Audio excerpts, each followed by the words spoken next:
अभी हमारे पास एक बंदे ने कहा जी सेक्टर 94 में जमीन मिल रही है 9 करोड़ में एकड़। तो मैंने कहा जी बहुत अच्छी बात है। कहते जी आप ले लो, 2 एकड़ जमीन है, आप ले लो। तो मैंने कहा जी हम क्या करेंगे 2 एकड़ लेकर? कहते आप किसी को बेच देना। तो हमने कहा कौन लेगा? कहते वहां 12 करोड़ का रेट है। मैं कहा ठीक है जी, कौन लेगा? कह रहा है जी कोई इन्वेस्टर ले लेगा। डन हो गया जी। वो क्या करेगा? जो लेगा 12 करोड़ में, छोड़ो 9 करोड़ में जो लेगा वो क्या करेगा? क्या करेगा 2 करोड़ 2 एकड़ का?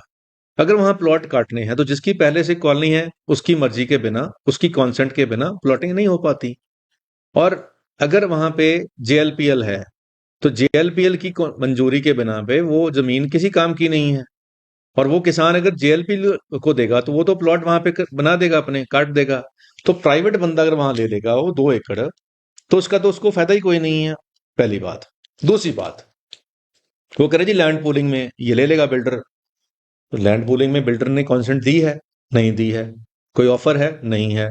अच्छा चलो दे भी देगा तो कितना परसेंट निकलेगा? कहते जी, मैंने कहा जी अगर 150 गज का प्लॉट अगर मिलेगा 1 कनाल के बदले में, तो जो नेट प्लॉटिंग आएगी वो उसके हिसाब से 1 लाख रुपए गज का रेट निकलेगा। तो अगर मैं जमीन ले रहा हूं वो भी 2 एकड़ इतनी बड़ी, और उसके अंदर फिर मेरे पास इतने प्लॉट आ जाएंगे और वो भी मेरे को कॉस्ट पड़ेगी 1 लाख रुपए एक गज के हिसाब से, तो 1 लाख का तो रेट ही नहीं है। तो फिर मैं एज इन्वेस्टर मेरे को फायदा क्या होगा? तो उस डीलर के पास कोई जवाब नहीं था। कोई जवाब नहीं था। और मेरे दोस्त आए थे कनाडा से, उनके पास कोई 15-20 करोड़ रुपए पड़ा था, और वो डीलर उसको फॉलो ले रहा था। वो कह रहा भाई साहब हमें सौदा मिल रहा है बहुत बढ़िया 94 में, ये है वो है। अब वो बेचारा कनाडा से आया था, उसको पता तो है नहीं था।